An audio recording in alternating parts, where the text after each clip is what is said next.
उपमुख्यमंत्री अजित पवारांची जनसन्मान यात्रा उद्या मुंबईत झिशान सिद्दीकींच्या वांद्रे पूर्व मतदारसंघात आणि नवाब मलिकांच्या अणु शक्तीनगर मतदारसंघात रॅली आणि सभेचं आयोजन।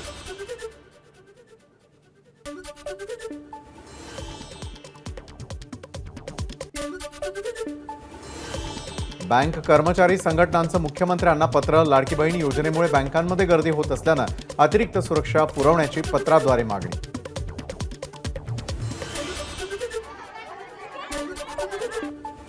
मनसे अध्यक्ष राज ठाकरेंच्या हस्ते प्रभादेवीमध्ये बालाजी मंदिराचं भूमिपूजन। यावेळी मनसे नेत्यांचीही उपस्थिती। शिवसेना आमदार दिलीप लांडे यांनी कुर्ला ते चांदिवली दरम्यान काढली कावड यात्रा। यावेळी आमदार दिलीप लांडेंनी खांद्यावर कावड घेत केलं नृत्य।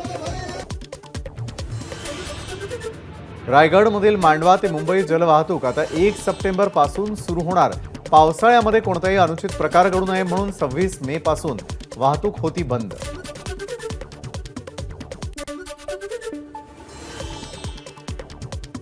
ठाण्यातील गडकरी रंगायतन नाट्यगृह 3 महिने बंद राहणार। नूतनीकरणाच्या कामासाठी नाट्यगृह बंद राहणार असल्याची माहिती। मुंबई विमानतळावर सोन्याची तस्करी करणाऱ्या दोघांना ईडीकडून अटक। अबुधाबीहून मुंबईला आलेल्या दोघांनी एक विशिष्ट जॅकेटमधून हे सोनं पावडर स्वरूपात लपवून आणल्याची माहिती।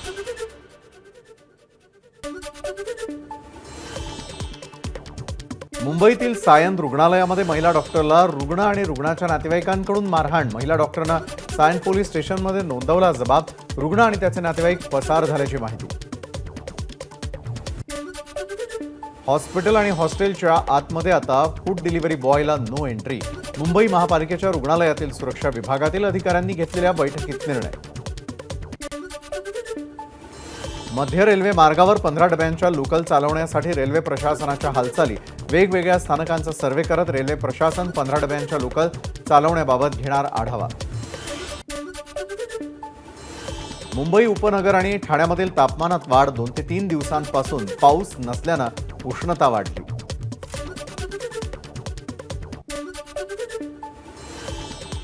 मुंबईला पाणी पुरवणारी धरणं 93% भरली। अप्पर वैतरणीमध्ये 89%, मोडक सागरमध्ये 96% पाणीसाठा, तर तानसा आणि मध्य वैतरणामध्ये 97% इतका पाणीसाठा।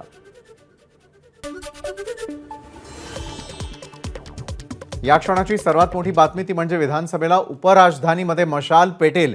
विदर्भामध्ये मशालीचा प्रकाश पोहोचेल। नागपुरातील कार्यक्रमात संजय राऊतांनी हे वक्तव्य केलेलं आहे। अनेक वर्ष आपण प्रयत्न करतोय की धनुष्यबाणातून तीर या नागपूरमध्ये सुटावा। आज आपल्याकडे धनुष्यबाण राहिलेला नाही, मशाल आली। कदाचित हा एक संकेत आहे की आता मशाल पेटणार आणि ती नागपूरमध्येच पेटणार।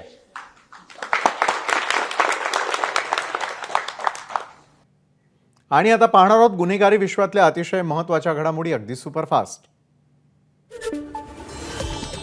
नाशिकमध्ये एका परप्रांतीय मुलाचं अपहरण करून हत्या। चांदवड तालुक्यामधील वडनेर भैरव मधील घटना। मुलाच्या अपहरणाचं सीसीटीव्ही फुटेज पोलिसांच्या हाती। नाशिकच्या वडनेरमध्ये 7 वर्षीय मुलाची हत्या करण्यात आल्याच्या घटनेनंतर वडनेर भैरवमध्ये आज बंद। सीसीटीव्हीवरून पोलिसांनी एकाला ताब्यात घेतलं। मुलावर लैंगिक अत्याचार झाल्याचा पोलिसांना संशय। पुणे ड्रग्ज प्रकरणामध्ये गुजरातमधून एकाला अटक। विश्रांतवाडी परिसरातून पोलिसांकडून 1 कोटी रुपयांचे एमडी ड्रग्ज जप्त। मुंबई विमानतळावर सोन्याची तस्करी करणाऱ्या दोघांना ईडीकडून अटक। अबुधाबीहून मुंबईला आलेल्या दोघांनी एक विशिष्ट जॅकेटमधून हे सोनं पावडर स्वरूपात लपवून आणल्याची माहिती। छत्रपती संभाजीनगरच्या पैठण तालुक्यामधल्या जिल्हा परिषद शाळेत बिस्किटातून 257 विद्यार्थ्यांना विषबाधा। 7 मुलांची प्रकृती खालावली। उपचारांसाठी संभाजीनगरला हलवलं। आगामी विधानसभा निवडणुकीच्या पार्श्वभूमीवर मुंबईमधील 36 मतदारसंघांसाठी अतिरिक्त जिल्हा निवडणूक अधिकाऱ्यांची नियुक्ती। मतदारसंघनिहाय जबाबदारी सांभाळणार। उद्धव ठाकरेंकडून मुंबईमधल्या 36 जागांसाठी जोरदार मोर्चे बांधणी. 18 नेत्यांना दिली 36 विधानसभा मतदारसंघांची जबाबदारी. मतदारसंघाचं सर्वेक्षण करून हे नेते 25 ऑगस्टला उद्धव ठाकरेंना अहवाल सादर करणार असल्याची माहिती. सर्वे हा लोकांमध्ये संभ्रम निर्माण करण्यासाठी. विधानसभेच्या सर्वेवरती संजय राऊत यांची टीका. तर महाविकास आघाडी राज्यामध्ये 180 जागा जिंकणार असल्याचा राऊत यांनी व्यक्त केला विश्वास. खोके देऊन निवडणूक आयोगाला विकत घेतलेला आहे. महाराष्ट्र हरियाणासह 4 राज्यांच्या निवडणुका एकत्र न घेतल्यानं राऊतांचा भाजपवर हल्लाबोल. रामटेकसह शिवसेना विदर्भातील विधानसभेच्या 3 जागा लढवणार. संजय राऊतांची माध्यमांना प्रतिक्रिया. जिनके घर शीशे के होते हैं वो दूसरों के घरों पर पत्थर नहीं फेंकते. काँग्रेस नेते नितीन राऊतांचं संजय राऊतांना प्रत्युत्तर. नागपूर दौऱ्यादरम्यान संजय राऊतांनी केला होता रामटेक मतदारसंघावर दावा. मुलगी निवडणूक लढवण्यासाठी अजिबात तयार नाही आणि त्यामुळे नाईलाजानं मलाच उभं राहावं लागेल. दिलीप वळसे पाटलांचं स्पष्टीकरण. पुढचे 5 वर्ष रात्रंदिवस काम करणार. वळसे पाटलांचं वक्तव्य. पुण्यामध्ये शिवसंग्राम पक्षाची सर्वसाधारण सभा संपन्न. शिवसंग्राम विधानसभेच्या 5 जागा लढवणार. महाविकास आघाडी आणि महायुतीशी चर्चा सुरू. ज्योती मेटे यांची माहिती. रोहित पवारांच्या मतदारसंघामध्ये जय पवारांचा दौरा. कर्जतमधील दौऱ्यात जय पवारांची कार्यकर्त्यांसोबत चर्चा. विधानसभा निवडणुकीच्या पार्श्वभूमीवर दौऱ्याला महत्त्व.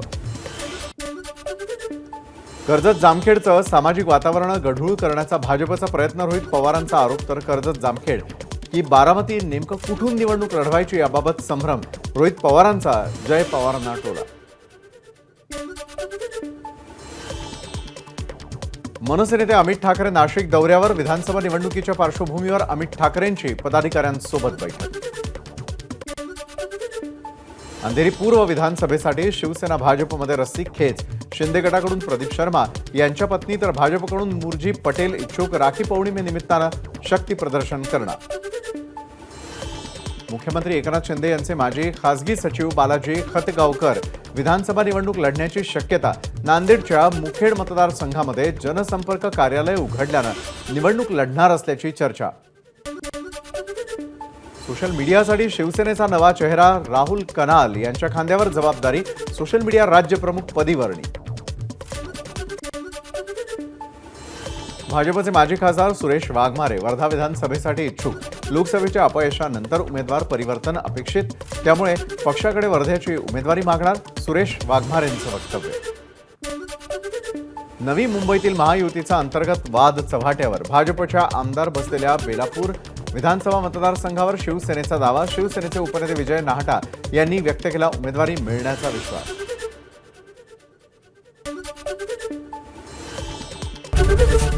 एबीपी माझा, उघडा डोळे बघा नीट.